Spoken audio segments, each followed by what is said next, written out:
Hi, I'm Isa Baksa. Welcome to Isang Manunulat Shorts. Today's topic is on privacy issues in genealogy, Part 1. I'm not a genealogist. I'm not a historian.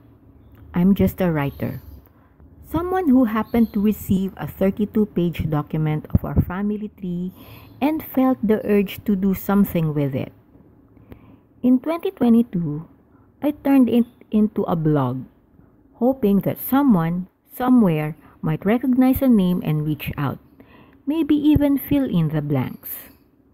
It's not just about names and dates. It's about stories, connections, and the lives that came before us.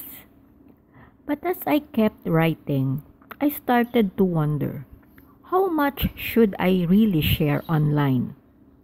That question and everything that followed became the heart of this journey and this series.